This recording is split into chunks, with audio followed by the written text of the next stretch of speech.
So I'd like to call to order the August 28th, 2012 regular meeting of the Boulder Valley School District Board of Education. Sandy, will you please call the roll?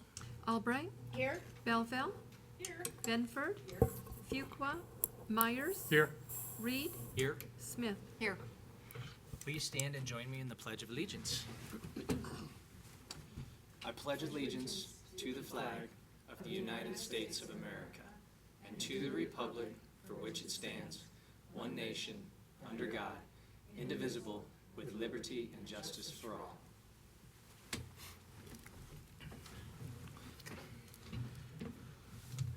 I'd like to remind everyone that the vision of the Boulder Valley School District is to graduate students in the new century who have the knowledge, skills, and personal characteristics that will make this world a safer, more thoughtful, and more inclusive place in which to live. We begin with our first agenda item, the superintendent's report. Dr. Messenger. President Reed and members of the board, I have a number of items. I'll go through them fairly quickly, but I'd also be glad to answer any questions about these items or others if you have some questions. So first of all, overall our enrollment is we're working to make sure we have accounted for all of our students. This is a time that we have new enrollees that come in. For the most part, that has settled down as we process their enrollments, but also as students might transition to other school districts waiting for request of records, but overall pretty stable. You might recall in our planning in the spring, we'd projected a 1% overall increase for the school district, and visiting with our planning department for the kind of date we are in and the slice in time. Obviously, the official count is October. We feel like we're at least in the ballpark of that. We'll know more as the weeks go by. But given year-to-date kinds of analysis, we're for the most part where we expect to be. Staffing overall, we have added, as you recall, you dedicated $1 million of contingency funds to give us support as we start this school year. We have a balance of around $400,000 left in that. We'll give you a full accounting as we finalize this. So we have made some adjustments of staffing to account for large sections or larger classrooms. Some of those occurred before the school year started. And so now what we've sort of given ourselves permission is to watch the enrollment as we make our way towards the Labor Day weekend. That's when things tend to stabilize a fair amount as far as the in and the outs. And so we still may need to add some sections here or there. We have some large high school counts, and so we're monitoring those pretty closely. Deirdre's been doing that, and then also some sections in our elementary. In those cases, it might be we'd add paraeducator support or maybe another half of a teacher. We manage that in different ways. But where we're going to add a full section, we've tried to have already have done that, but we still may be able to give some support on some of our higher enrollment K-5 classrooms. I also had mentioned last time, and I just wanted to give you an update. The Race to the Top grant application is due the end of October. This is through the U.S. Department of Education, and this is the first time they've opened this competition up to school districts. In the past, it's been state-level competition. So we think some of what our criteria in the grant application align with some of the work we are doing in the district. So we have formed 4 action teams that are working on developing the proposal, and our assistant superintendents and chief academic officer are taking lead with those. We have principal representation and other administrative staff, and we'll reach out to teachers as we begin to put some of this detail together of what we would ultimately submit as an application. So more to come on that. Once we have a briefing document, we can send that to you in a draft form so you can see the kinds of areas. A couple of the areas I would just mention that they have set as priorities is they're looking for strategies to personalize learning, particularly looking at students who are underachieving, not the achievement gap, and not at a proficient level. So how do we personalize their learning experience to increase success? How we use our time within the school day, school year to increase overall student success. Career and college readiness is a high priority, and again, the money is looks towards schools and school districts with high poverty counts. So it wouldn't be the whole school district, it would be those schools that are most impacted by poverty. So that work is in progress. The other thing I would mention is that I had a planning meeting with Chris Barge from the Community Foundation and also the superintendent for St. Vrain. We're having conversations about it as we're looking with other nonprofits and providers for early childhood. Where are we? What progress have we made? And what may be still out there for our families to be sure they're getting the kinds of opportunities, again, particularly families in poverty. I have met with the two strategic planning consultants that I had mentioned before, Dr. Kimberly Miller and Stuart Thomas. So when we have our planning session in September, I'll be prepared to give you an update on my findings in those conversations. I want to acknowledge, as we have continued our collaborative work with the Boulder Valley Education Association, Tina and I meet on a regular basis, and we've looked at a lot of areas that we are working together and would like to, including the legislative arena. So we're excited about some opportunities coming up in the next session and work we can do together with our teacher leaders. And also, you might recall, with our contract, our multi-year contract we developed last year, we also committed ourselves to work on some things like Senate Bill 191 and collaboration and a few other open-ended work that we've committed ourselves to do through our labor management planning. So with Darcy's leadership and Tina's leadership, we're forming those committees and setting our work task and timelines. So that work goes on as well. You probably are aware that Impact on Education had a big project again this year with the crayons to calculators. 8,000 backpacks were distributed across Boulder County, so strong support from many private businesses providing school supplies for those children, students most in need across the district, across the county, I should say. Last week had a planning meeting with MEAC discussing a single topic. In this meeting, we talked about the deferred action, which come under the direction of President Obama. I think you were copied on a correspondence that we sent out to our administrators advising them on how students can request a request for records, because part of their application through deferred action, young adults and some students still in our system, is they need to have adequate records to demonstrate that. A part of that demonstration will be school records, and so we've tried to make that as easy as we can, and we're running, most of those are going through the enrollment office, and we want our schools to be informed about what the process is to request those records so we can make it as efficient and quick as possible. We're also working on a communication strategy through our communications office around deferred action, so more to come on that soon. Then the final thing I would just finish up with is I've had the opportunity to be on, I think, 15 campuses since school has started, all the way from Broomfield to Nederland and points in between, from preschool to a high school celebration in Broomfield a week or so ago. So I would just say overall, we've had a really enjoyable start to the school year. As you know, there are thousands of details that our staff have been working hard to get closure with, working in the school community, but a good start to the year, and we're very pleased with where we are, and we're thankful for, although it's been warm the last couple of days, the cooler weather certainly has made the start to the year a little more enjoyable than a year ago. So thank you, and I'd be glad to answer any questions that you might have. Thank you, Dr. Messenger. Shelley? Bruce, I've had a couple of inquiries about staffing at high schools, so I'm glad that you mentioned that. What exactly is our cutoff for the number? We have apparently classes with 41, 42 kids, which seems abnormally high to these parents. Yeah. So we have as you know, we have a staffing ratio, which is where we start, and then we really monitor once we get started. I mean, part of it is to make sure that that when we have class lists, that these are really students that will be returning to us and haven't gone somewhere else. So we need to look at both the names on the list and also the actual students there. So that's really the work that goes on the first couple of weeks. Then we also look at teacher load. So they might have, a couple sections in the mid-30s, but then they have an advanced placement course, which would be lower. So we do consider the day for the teacher as well. So we don't have a bright line that determines, that triggers something else, or another section. But when we get to the, mid to upper 30s or break 40 for sure, I mean, we do have some health classes, physical education classes that will be at a higher count, but when we're in our core academic areas. So those are the sections we're looking at right now.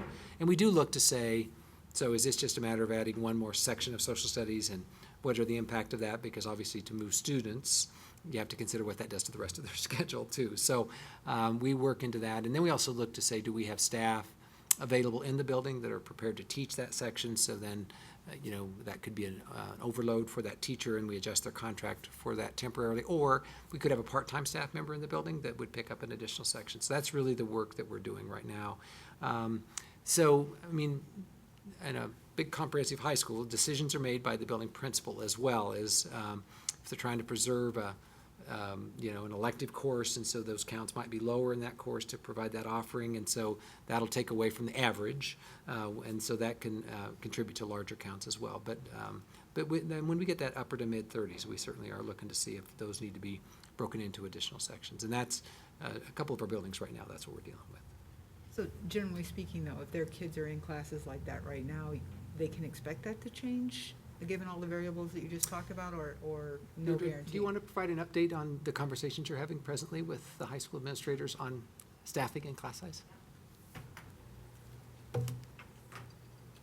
we have some significantly large classes, especially at Monarch High School. And then I just got done with Don Stender at Fairview as well. So we're looking closely at those. Both of those schools will not move many kids out over the next 2 weeks. Their numbers will be pretty stable from where they are right now. So I'm hoping to add some more FT at both of those high schools. And then I've got it up right now to keep looking at the other high schools to see where their numbers are. So if you have a parent who's asking about that, I think I would say, have you talked with the principal to find out what the plan is, what they're doing, what the school is doing about it? Because schools are working on solutions. In some cases, teachers are saying, no, I'm fine. What I really need is an academic tutor to support me during that class time, rather than trying to move kids at this point. And so I would encourage parents to talk with the principal and to see what is the school doing at that point, and if they're still not satisfied, then to come to me.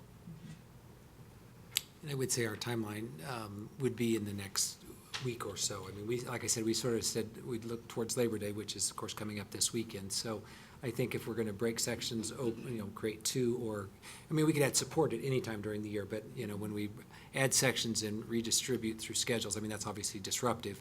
So the sooner we can do that in the academic semester or year, we would do that. So if those changes are going to occur, I would think we'd be moving, assuming availability of staff and how quickly we can move on that, so.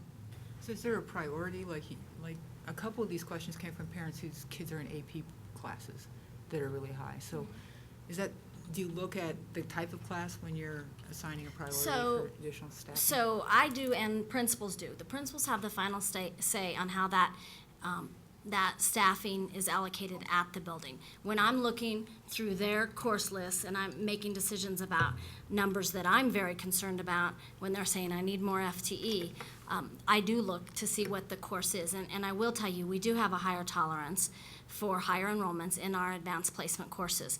And we do strive to keep our entry-level courses at a smaller course size than what we do our upper-level classes. Okay. The rationale being that So juniors and those kids are good seniors, already? well, so juniors and seniors do better in that setting than ninth graders do, quite honestly. A classroom is very different with 36 ninth graders than a classroom with 36 juniors in an AP class. It's a very different kind of class. So regardless the difficulty of the class? It's a piece we look at. Mhm. Okay, thank you.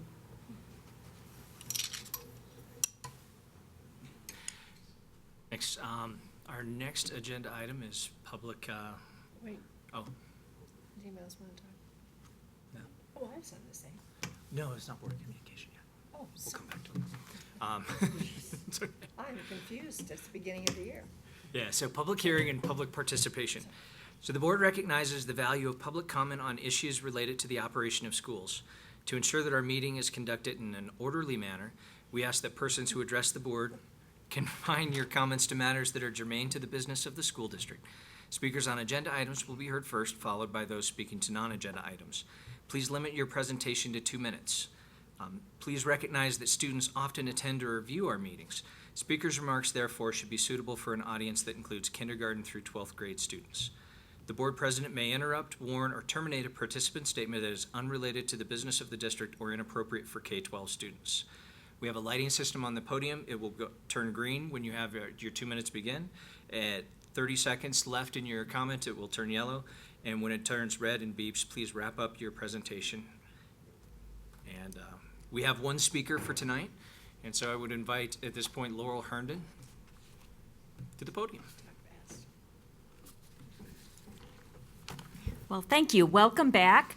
And I'm very excited about the start of this school year, specifically for a very important group of students that we lovingly call the Dreamers, the DREAM Act kids. Kids that have been waiting for passage of the DREAM Act since 2001, some of them before that. And I know the Boulder Valley School District has been in support of the DREAM Act since the beginning. And as you know, we don't have the DREAM Act, but what we have is a new federal program that they're entitling Deferred Action for Childhood Arrivals. And I thought, we've met a couple times with Superintendent Messenger. It's been very helpful in getting information through the district about the fact that there might be more requests for transcripts, since there are going to be lots of I's to dot and T's to cross in order to apply for this program. And we've met a couple of times. I'm really happy to hear mention of legislative arena. I think this is going to be a great, important area come spring to talk about in-state tuition, perhaps, if that's not solved by this issue. Regardless, we're very excited, but I thought that that directors might like a little a brief packet on what this is all about, so that you might easily digest this. I know you have a million things on your plate. So if I may, I'd like to distribute just a short packet. It's the government information and also some local information about how students, teachers, parents, directors can get more information and how they can point kids in the right direction to try to figure out whether this program is right for them. So if I may.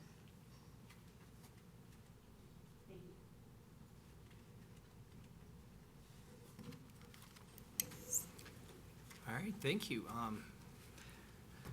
That was our public participation for tonight. So our next item on our agenda is board comment.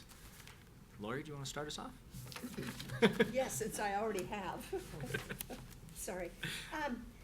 Yeah, I forgot to mention last week that I had visited the Crayons to Calculators operation in August, and my gosh, what a huge operation, run by, or supervised, I think, organized by Impact on Education, but they had all those backpacks. It was impressive, the amount of donations that had been received, and it was also very impressive about the number of volunteers who were out there working really hard. And so I think there were a lot of students who got great supplies for the beginning of the year, and I hope they're off to a great start with their new supplies. It was really quite an impressive operation. I'm on the board of directors of the Colorado Association of School Boards, and I've been to a couple of meetings now recently, and have heard some things that are just really interesting to consider. One of them is a discussion about the role that school boards play, and trying to help our public understand it's an elected position, that people run for this, and what our obligations are, what our responsibilities are, what we can do and what we can't do. And so CASB is working to do some work about talking with different communities about our roles and how we function, and also to help us do a better job of talking with our public about what they do, because they don't come here, except for sometimes they do. And they might be watching on television, and they may be talking with us personally and individually, but I just think it's important for the strength of public education that we keep school boards strong. So it's something that CASB's working on. Also, I attended a meeting at CASB that was what they called the Federal Relations Network, and there were representatives of two congressmen there, Jared Polis's staff assistant, Sue Wendell's, and Representative Cory Gardner's representative, Michael Bennett. And one of the things that they talked about that was pretty darn scary to me was the sequestering possibility that can happen in January. So I know that we're keeping an eye on that. But I guess it just showed to me the dysfunction in the United States Congress, that we've come to this point so close with having to have some legislation happen, or schools and Boulder Valley, including Boulder Valley School District, will be significantly cut. So it's a big worry to me about the possibilities of that. And I would just hope that Congress would act more like our school board acts and be a little bit more cooperative and thinking ahead. One of the things I was troubled by when I heard Michael Bennett, Cory Gardner's representative, speak, was that he mentioned that there were 15 to 22 awards would be given for Race to the Top. I said, is that in Colorado or is that in the United States of America? And sadly, it's in the US. So thank you for putting this proposal together for us, but odds are long, it looks like. So it's a good thing to do, but boy, it was a little bit disappointing. One other discussion I heard at one of these meetings at CASB was an interesting talk about some proposed legislation that some people are talking about, which have to do with teacher licensure and teacher evaluations. And there's some effort on the part of some people to say that if teachers don't have positive evaluations through the process of 191, that it may affect their licensure, which is pretty scary to me, in that licensure means that people have gone to school, significant training, have passed an exam to say that they're licensed, and now they're deeply into their career. Now, they might have, it's possible to have a bad evaluation. Some of us have had that happen to us in the past. So if you have a bad evaluation, does that also mean that you should lose your license? And so I just want us to be alert to watching for that kind of legislation that may come forward and be prepared to, in my opinion, counteract it, and just to be prepared and on the lookout for what this might mean. And on a positive note, I will end. Bruce, I went to your talk at Fairview High School with the Gifted and Talented organization, and thank you for talking about all those things. The state of Boulder Valley School District and education in Colorado, and then Representative Jared Polis spoke about what was going on in the United States, and it was just a very informative discussion. Oh, sorry, there weren't more people there. But I was also very proud of, it was interesting to me that there were 3 people who were recognized as outstanding people in the talented and gifted community. One is Julie Marquez, who's at Lafayette Elementary School. One is Lynn Jabert, who is a teacher at Fairview High School, teaches Latin. And the third was our very own Jenny Belville, who received an award for being an outstanding TAG, I think, supporter. I couldn't find it on the website of what the exact title was, but it was the first time that educators had been acknowledged for their contribution to the TAG program, and I was very proud to be there and watch Jenny get the award. So it was real nice. Thanks.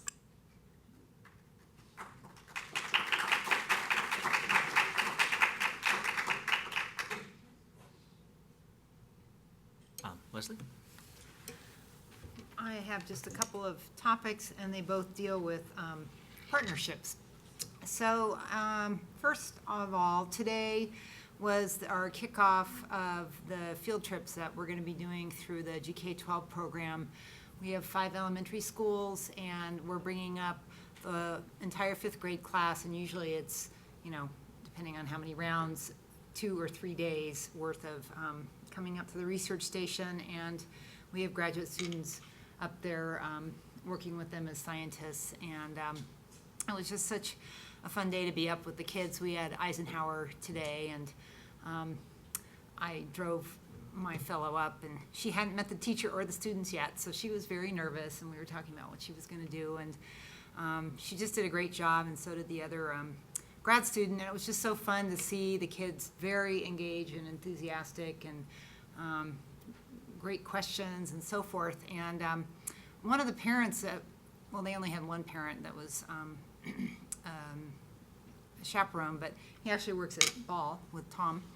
And he was saying that he went to the back to school night where we had the fellows there with brochures and talking about the program. And he said, there aren't enough partnerships between CU and Boulder Valley.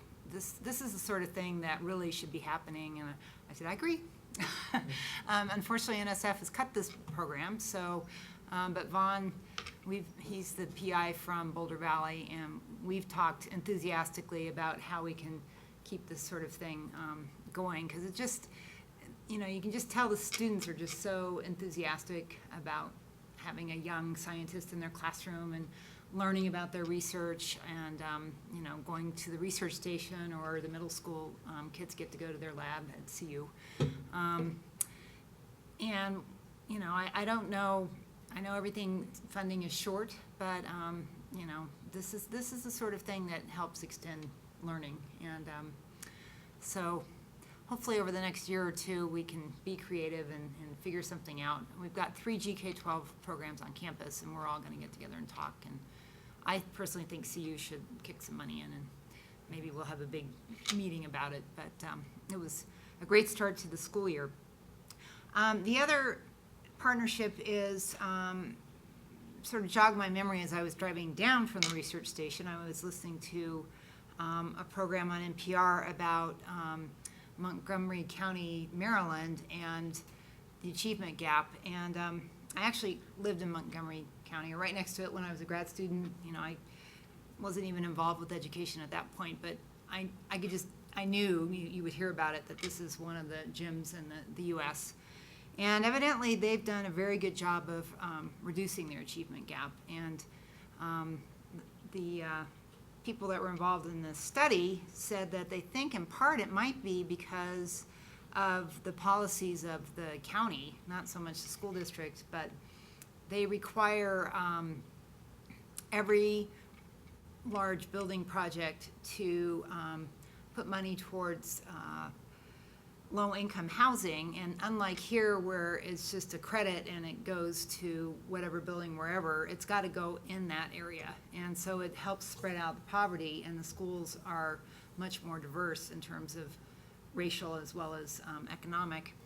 And once upon a time, we actually had education liaison with the city of Boulder, and Ken and I were on that. And we had one of our meetings, and I said, you know, one of the things that you could really help us out with is if you didn't put all the low-income housing in North Central Boulder.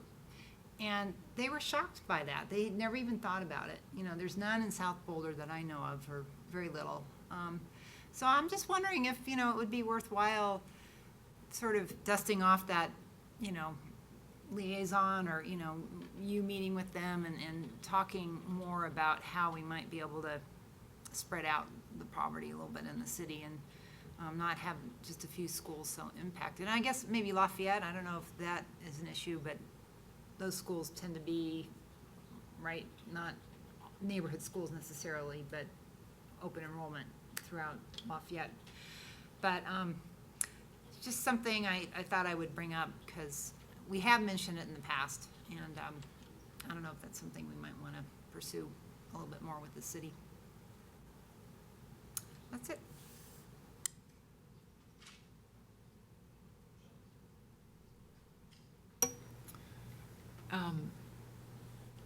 As you all know, the calendar is top of mind for a lot of people in Boulder, a lot of parents.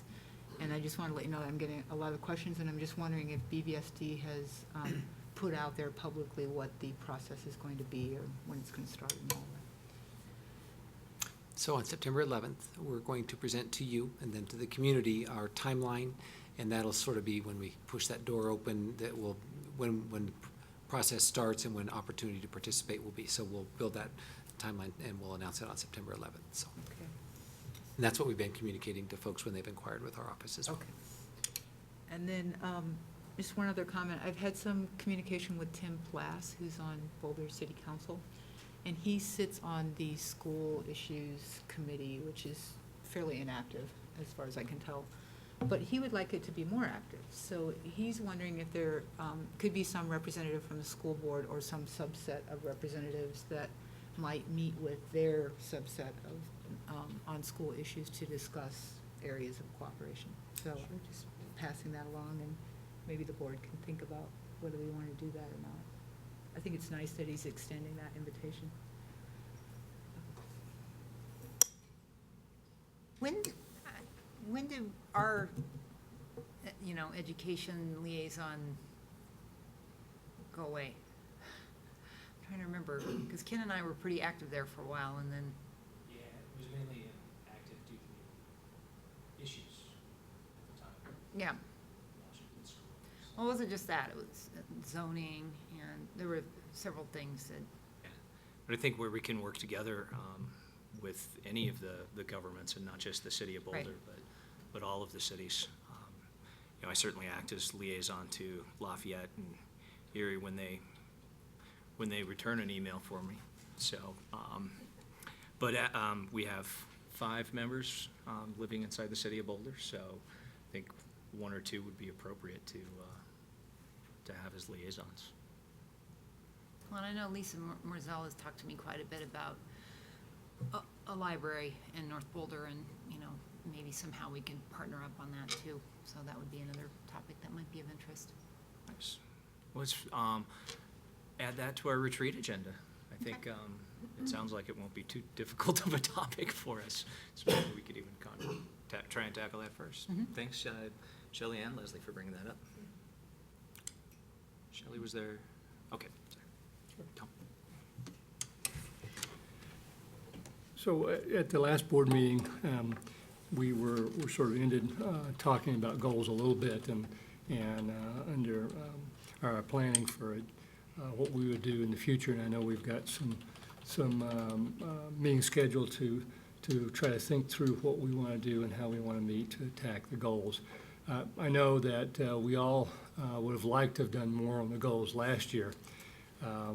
Unfortunately, with all the work that we did with BDA on the professional salary schedule, and of course the budget activities and things kind of were overtaken by events.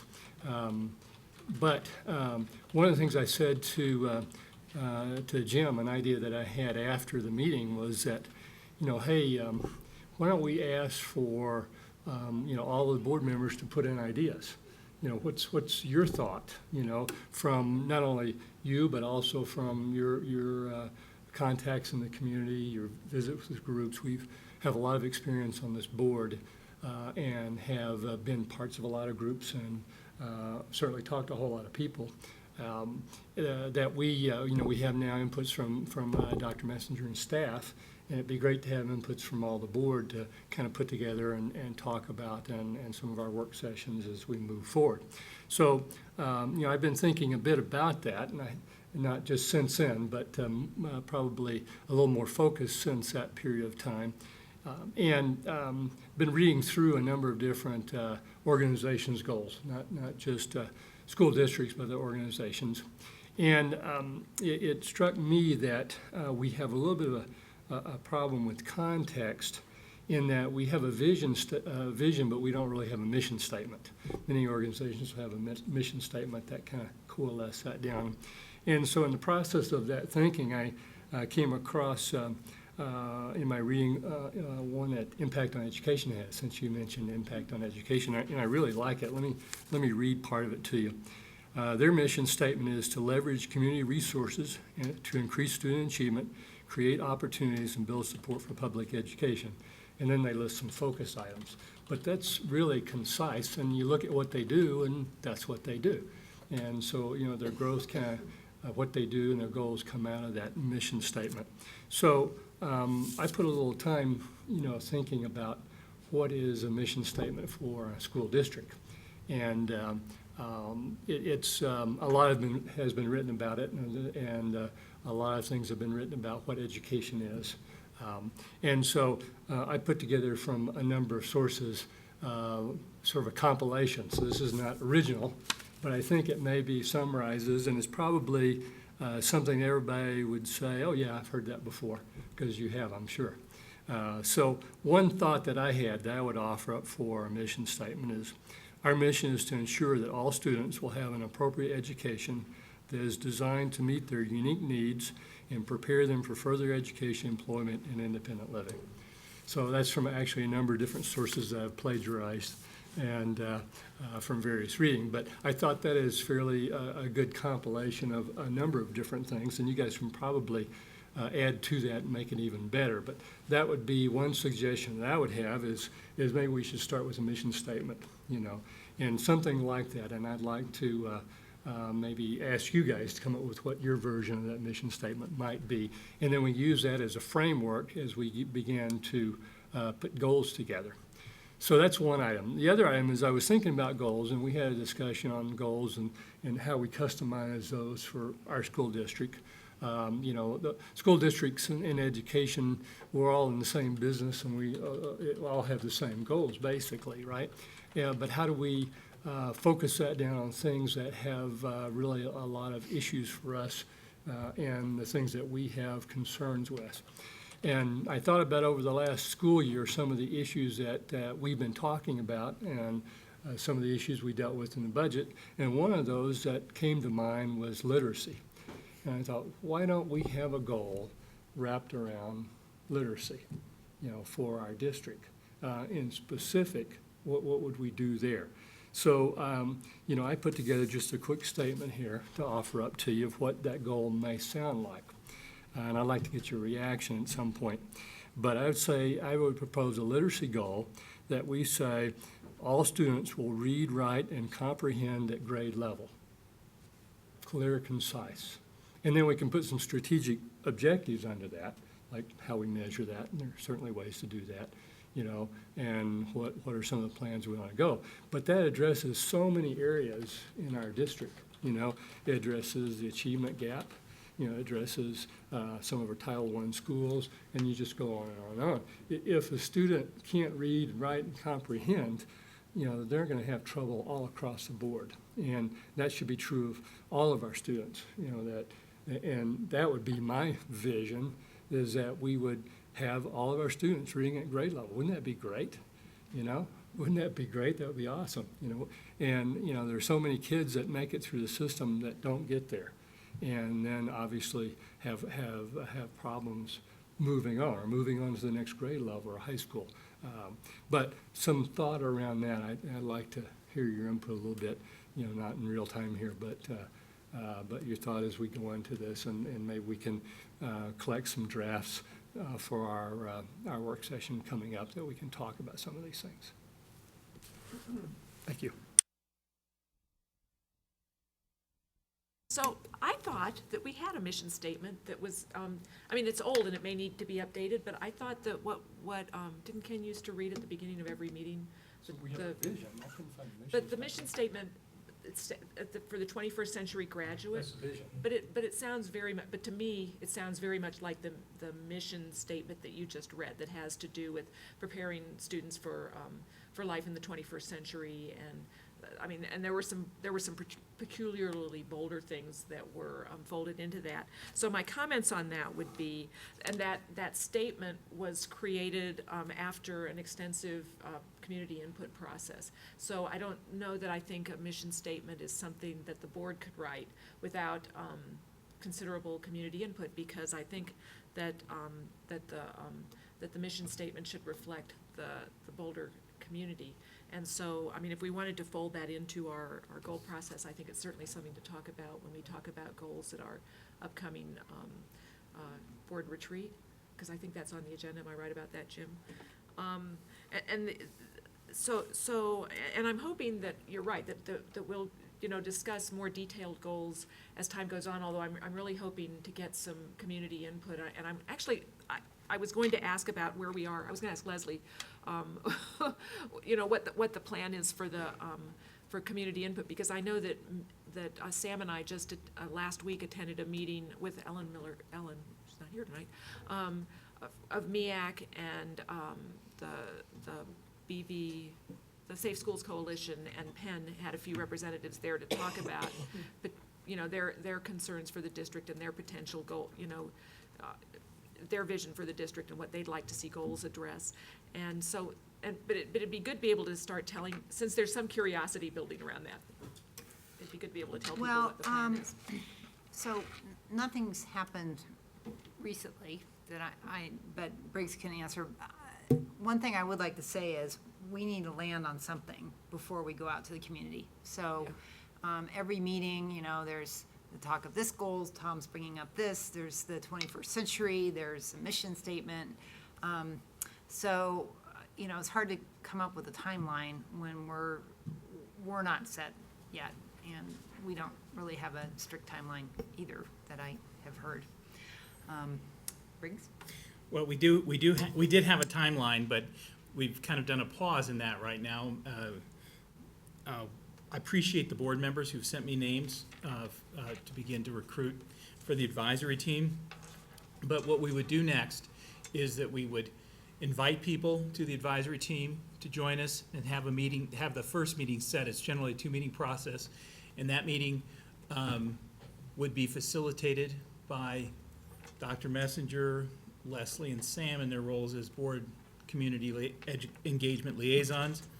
And then from there, that would shape the questions that would be part of the community engagement sessions.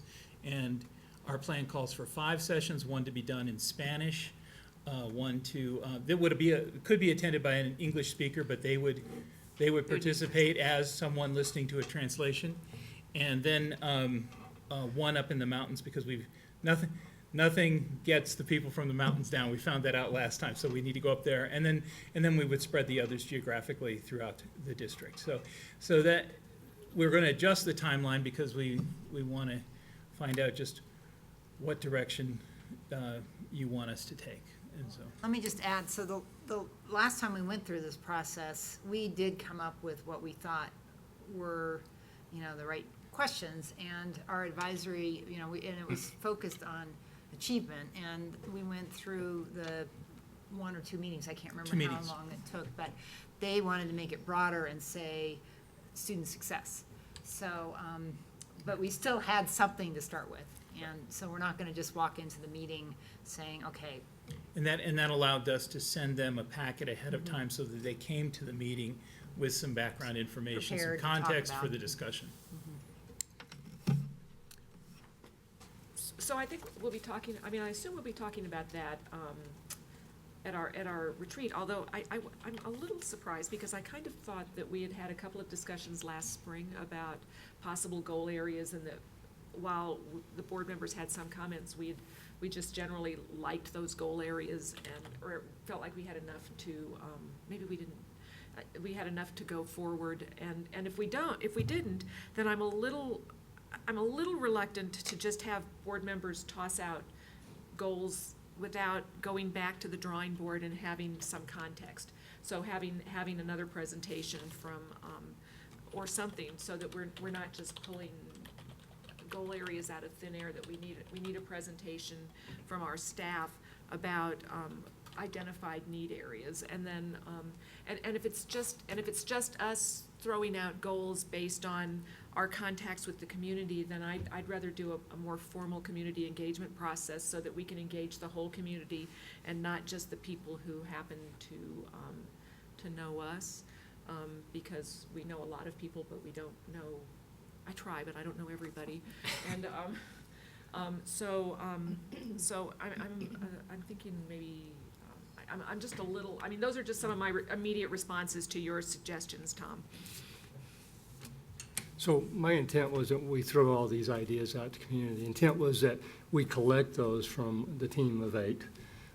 We work through those as a group, work through those with staff, and then from those ideas as a starting place, and we coalesce those into a set of drafts that we agree upon, top so many. That was the idea, not that we all, shotgun it and throw it out there and go. So that was really the intent. Well, I liked the goal ideas we'd had identified, so, because I thought that I was kind of excited about goal areas that included all students, which I think the ones that have been identified do, and the ones that are currently in place don't. So, anyway, that's that. I'll say again that Sam and I both had an opportunity to attend the MEAC Penn Safe Schools Coalition meeting last week, and it was very informative. We had an opportunity to talk to some parents about, and community members, because one of the nice things about MEAC and Safe Schools, and actually Penn too, is that community members who don't necessarily have children in our schools stay involved. And so I'd like to thank those people who think our schools are important beyond just having their own children educated. They see schools as a community-wide endeavor. Anyway, so we clearly have some discussion to do. Actually, I think I'll jump in here. So, the agenda committee is going to meet on Thursday, to try and, square what we do, whether we bring the draft goals for a vote, or whether we continue working on them. I believe there's a split on this board, and, since we're well-trained in consensus, thanks to, Bob Chadwick, this is a little outside of, what we had agreed on back in January when we talked about the goals. We had 2 different work sessions on the goals, one before the newly elected board members, but they were invited. We've had 2 board meetings on them. But I did hear from board members that several have said that they didn't feel as attached to them as they'd like to be. I hear from other board members saying that they're in a spot where we really would welcome the community input and tell us what we're missing and tell us what we're focusing too much on, that these are their schools and that we want this process to include them to the maximum extent possible. So again, the agenda committee is going to chew on that, and we'll have a report out to everybody of how we'll try and tackle that. As for the mission statement, again, when we go and ask for community input, I think that it's important for us to honor it, even though none of us were on the board or possibly attending the meetings when either the vision statement was there or the 21st century graduate. And I think one of the ways we honor that is if we are going to redo it, we, again, cast a wide net. These are the public schools. I did like what you said, however. So, as a starting point, that's good. I think, I'd recommend we pull that into the retreat as a retreat agenda. This is really a planning retreat, and it's kind of, as a board, what do we want to tackle in the next year? We have a certain limited set of meetings, 20 business meetings in a year, and we will not possibly get through all of what we want. So the retreat should include a way to put our ideas on the table and prioritize them so that we can address the ideas that are the most important first. So I think other than that, I am really looking forward to a tour of Arapahoe campus tomorrow morning, as well as the IT facilities. I know there's been a lot of work in setting that up, and it may inconvenience some people, but I really do welcome the opportunity to tour such a fine campus that's just right next to us during all these board meetings. So if there's anything new, we can do another round of board comment. Otherwise, we could proceed through the agenda. So. All right. So thank everyone. Our next item of business is the action items consent grouping, which tonight consists of personnel items, the approval of regular minutes, August 14th, 2012 regular meeting, acceptance of donation Birch Elementary, amendment of the GMP for Mapleton School project, and amendment to the superintendent contract. Need a motion? Leslie, seconded by Lori. Does anybody want to pull any item? Any comments or questions on an item? Being none, my comment is on the superintendent contract. As with the review, it was a very good year, and I appreciate the superintendent's efforts in building partnerships, not just with employees, but throughout the district, throughout nonprofits. I think you have a clone because you seem to be everywhere all the time. Whenever I go somewhere, you were there, and happily engaged with anybody who is talking about education. So I appreciate that, and I'm very happy to be voting for an extension on your contract, and glad that we'll have you for another 3 years. So with that, Sandy, will you call the vote? Albright? Yes. Belleville? Yes. Benford? Myers? Yes. Reed? Yes. Smith? Yes. Motion passes. All right.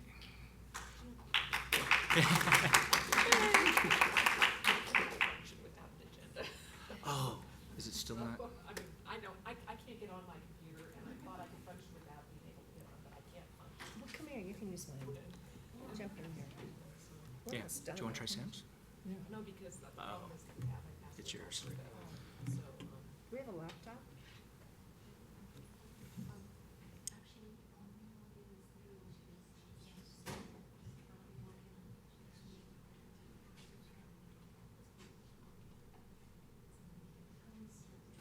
Yeah, maybe we can take a quick 2-minute break. Be right back.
So thanks for the quick break. The board's next action item is the CASB Health and Safety Resolution.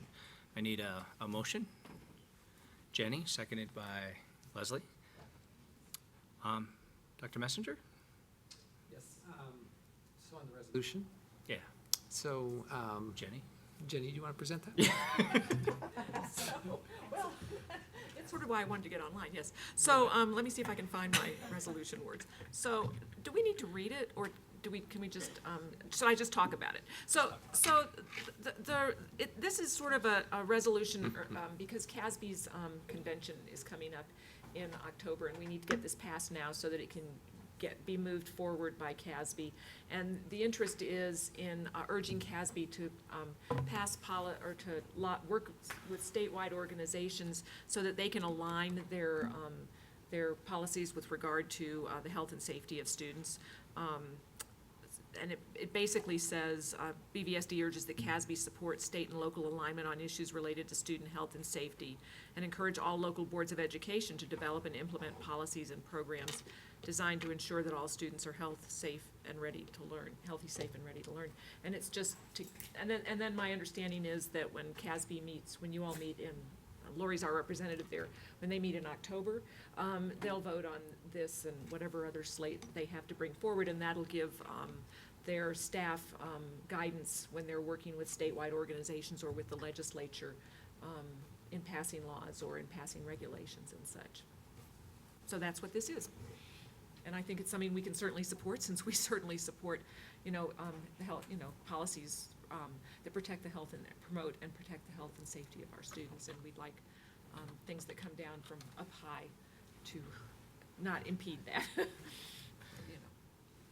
In fact, we have Ann Cooper here tonight, working to implement some that have just come up from on high that, Nice, thank you, Jenny. Any comments or questions? Jim, I would just add, Jenny had requested that we would review this, so I've shared this with our cabinet. Melissa, I think, had a couple suggestions, and so we offered those, and so I just, so you know that we had at least some other eyes on this and are supportive of it as well. and we did fold in Melissa didn't make very many suggestions, but we did fold in the one about arriving at school ready to learn, so that, in the hopes that that would help us fold in like community partnerships and such. That was Melissa's idea, so I think I got that right, so. And that seemed good. We're all for community partnerships. Absolutely. Nice, well, Lori? Well, I could just say one thing. I'm supportive of this, and I think it's real important for us as a local board to provide input to CASB about values that we have. I mean, I'd like them to embrace the ones that we have, and these totally are consistent with what we do. So, thank you, Jenny, for bringing this forward. I think it's right on. Shelley? I think this is a really good example, Jenny, of the kind of thing that could be incorporated into BVSD goals. Oh, So, I mean, sure, yeah. So it's just an example of how it could be more personalized than what we're looking at as goals Okay. right now. Okay, So sure. something to think about when we're pulling those together. Although I do have a question, what do you mean? I mean, that we have goals that encourage CASB, that No, encourage us to no, work with no, CASB, or? no, that this climate goal, as stated, is one that we might want to incorporate into our own goals going forward, not unrelated to CASB. If this is how we feel. That we if want it- all students to come to, okay, sure. I mean, it's just, this is Yeah, a okay, I perfect agree. example of how, if BVSD feels this way, that we could make that something that we take out to the community to see if they agree. Right, no, I agree. I think we should be asking about the community, about climate, yes, and safety, student safety. Nice, well, I'm happy to support this. Sandy, will you call the roll? Albright, Yes. Belleville, Yes. Benford, Yes. Myers, Yes. Reed, Yes. Smith. Yes. Motion passes. Thank you, Sandy. Our penultimate item tonight is a study item, Board Policy ADF. I will do a brief introduction. Ann is here with us this evening, which we appreciate, and it looks like you're getting menu calendars as we await. This, as was in the background statement, is our effort to have our policy in line so that with the USDA requirements, as you know, we work closely with the USDA as we prepare our hot lunch program for students throughout the district. And so Ann is here to address that and answer questions. I just will remind you there is an accompanying regulation that is still experiencing work at this time. So as we do in all cases, we have a policy and a regulation. We believe this slight adjustment in the policy would satisfy our needs in that area, and we still have some work we're continuing on our regulation. So with that, Ann, would you like to give a brief introduction to this policy revision? And I know that you'd be prepared to answer questions to the board. Thank you, Ann. Absolutely. It's so nice to see you guys. It's so early in the school year, so thanks for having me here. You passed the policy, the board passed the policy last year, and after the policy was passed, the USDA came in and the CDE came in to look at what we were doing, and we had our audit. And during the audit, they came up with just a couple of items that they wanted changed for us to be in compliance with the rules and regulations. So there's a couple little changes. We changed from nutrition services to food services. But what the USDA said we needed to change is we had said that food served by BVSD and after-school programs will significantly improve upon USDA and state dietary guidelines. They didn't like that. And they said the words that we had to use were reimbursable meals and snacks served by BVSD will meet and exceed. So that's one change. We, at one point, were serving breakfast in every school, and we still continue to serve breakfast in all our high-needs schools, but there were just some schools where nobody was eating breakfast.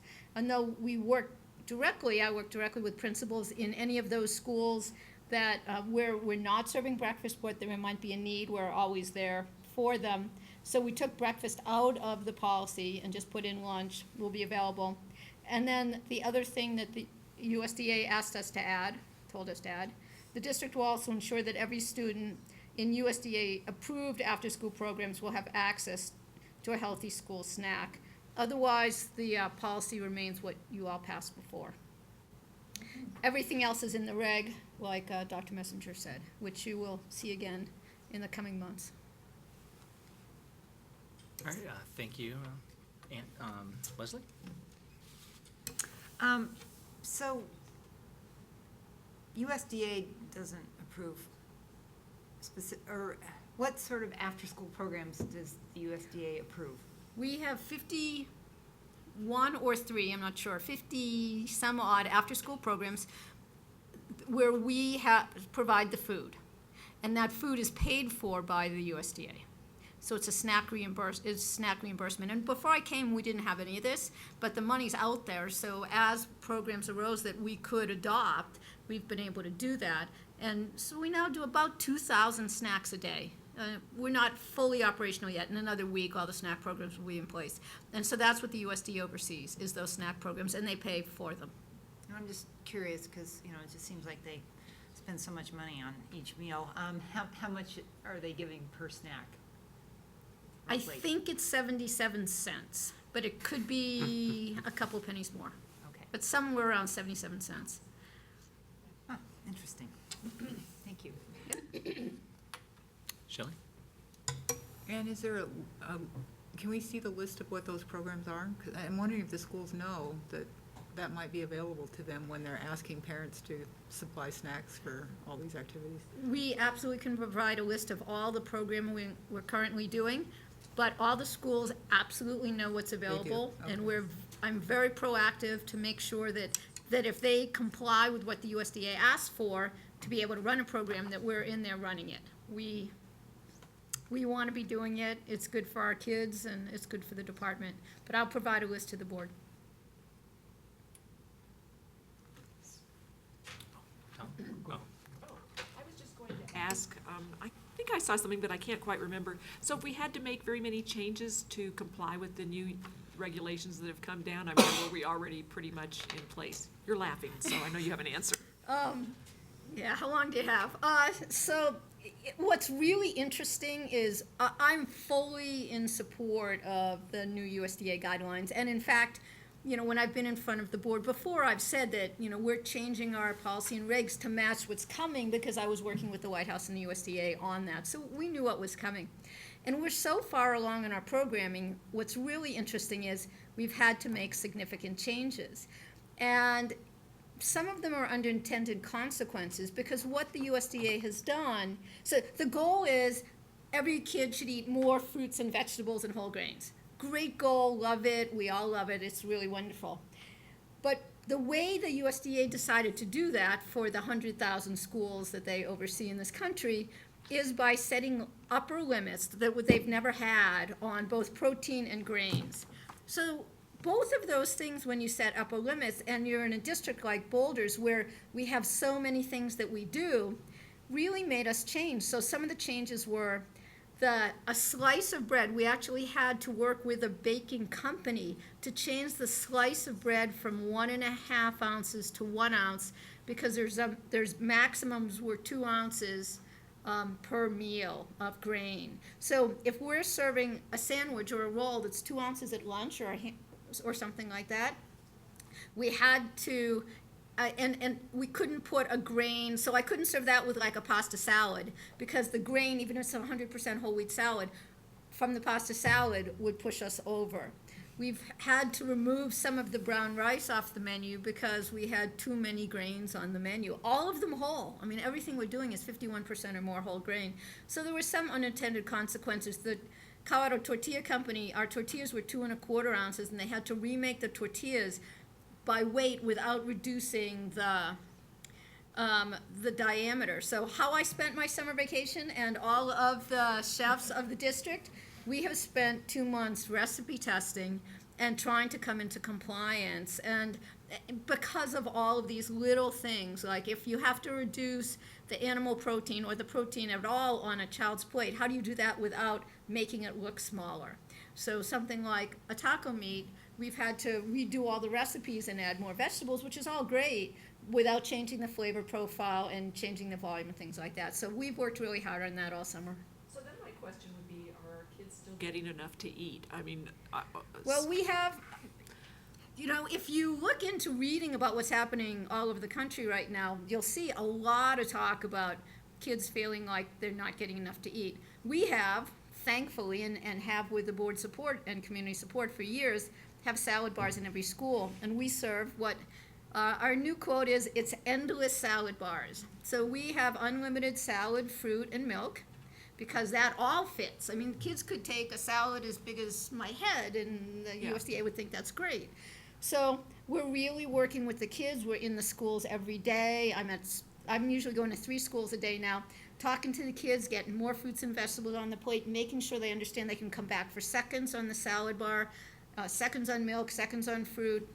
And we've done a lot of other things with sides. So we're starting to do bean salads, we're doing coleslaws, we're doing a lot of things on the side. And part of that is just educational with our community, both children and their parents, that every meal doesn't have to have a steak that's this big. We have to really think about other ways to fill up besides huge animal protein. But our plates as a whole, I think, are very filling, and I think there's plenty to eat. well, I wasn't worried so much about the protein. I was thinking about when the slices of, when the the whole grains and things get reduced so much, are we actually filling kids up? But it sounds I like think we're that there's plenty of food, but it is absolutely an educational process. Okay, thank you. We've got new posters going up in the schools next week about this, and we've already got posters telling the kids that, fruits and vegetables. We've already started, even as early as today, we started Rainbow Days and tastings to work with the kids to make sure that our kids aren't hungry.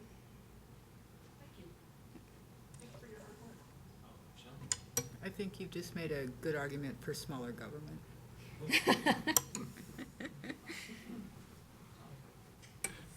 So in researching this agenda item a little bit, I had to go back and some of the meetings. It seems like it comes up almost every year. I think a couple of years ago, we had a pretty large one that came at us, and we pared it down quite a bit. And then when I saw this, I was just researching a bit, and CDE is a great source of information, and that prompted the email I sent to you. They said, here are some requirements. And as I read through this, it didn't look like we were addressing all of those, but it sounds like our regulations now are going to fill in where this policy doesn't address those. Is that correct? Yes, Tom, that is correct. I went over the regulation this afternoon with Leslie, and I know she and Ann have been communicating. So what we'll do, our goal, because it's a timeline for USDA, is November 1st. So what we'll do is the portions of the regulation that need to be amended to satisfy that requirement will be done prior to November 1st. And for the most part, that works pretty well done, and we can do it. There were some other things in the regulation before when it was considered that do not have to be in place by November 1st and probably require additional discussion and review, so that could be on an extended timeline. But we will get to you the revised regulation that will satisfy the USDA requirements prior to November 1st, and then take the time we need to finish the regulation. This is really my first opportunity, because this work was done before I came, to wade into some of these issues, and some of them you're familiar with. But that's work that we'll do early in the fall and then continue as time is required through the year, and we'll keep you apprised of that. Now, being it's in a regulation, technically it's administrative approval, but we'll certainly keep you informed if there's anything in there. I mean, we'll point out which of those that are kind of requirements and which of those are maybe value statements that we hold as a district, and that, might play out in some of the other regulation work. So that is where we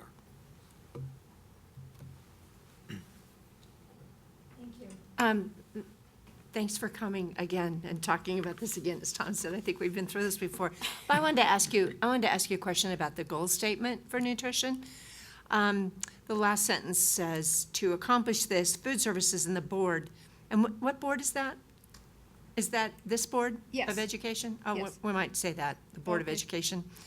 Subscribes to the following, is guided by the district's Wellness Advisory Council. And I was just curious if you could talk about the council.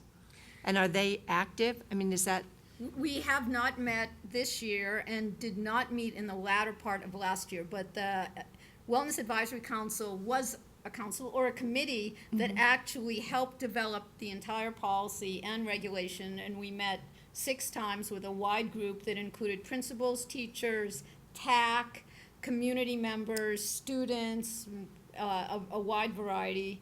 We can send you guys that list again. And we went six meetings over 6 months to go through this and come up with a unanimous approval of the draft regulation, which, as Dr. Messenger said, we're still working on, but we'll come back to you all.